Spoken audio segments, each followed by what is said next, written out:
বেতন বৃদ্ধির দাবিতে রাজশাহী বিভাগের ৩ জেলা থেকে দ্বিতীয় দিনের মতো চলছে পরিবহন ধর্মঘট। সকাল থেকে রাজশাহী, নাটোর ও চাঁপাইনবাবগঞ্জ থেকে ঢাকা, চট্টগ্রাম ও সিলেটগামী বাস চলাচল বন্ধ রয়েছে। এতে দুর্ভোগে পড়েছেন দূরপাল্লার যাত্রীরা। বিকল্প উপায়ে গন্তব্যে যেতে দ্বিগুণ ভাড়া গুনতে হচ্ছে তাদের। পরিবহন শ্রমিকদের অভিযোগ, রাজশাহী ঢাকা রুটের চালক ও কর্মীদের বেতন কম। প্রতি ট্রিপে বেতন বাড়ানো না হলে পরিবহন ধর্মঘট চলবে বলে হুঁশিয়ারি দেন তারা।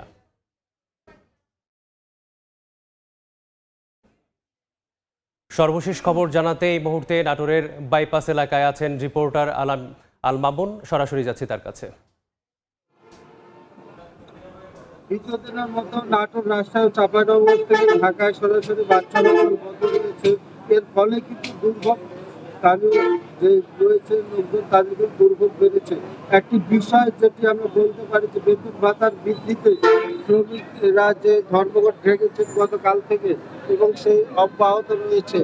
একটি বিষয় যেটি বলতে পারি যে ড্রাইভাররা রাজশাহী থেকে ঢাকা এবং ঢাকা থেকে রাজশাহী পর্যন্ত ১,১০০ থেকে ১,৩০০ টাকা পেয়ে থাকেন এবং সুপারভাইজাররা পেয়ে থাকেন ৫৭০ টাকা এবং একজন চালকের সহকারী কিন্তু পেয়ে থাকেন ৫২০ টাকা।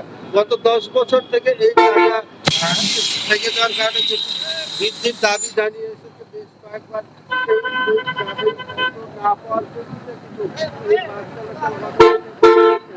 একটা বিষয় যেটি আপনারা জানেন যে আগামী সপ্তাহে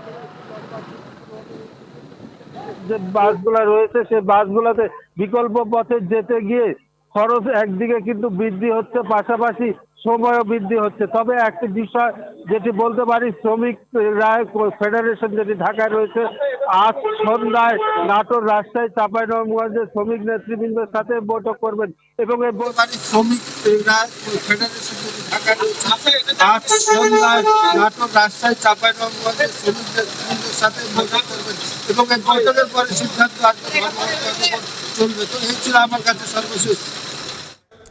যুক্ত ছিলাম নাটোর থেকে।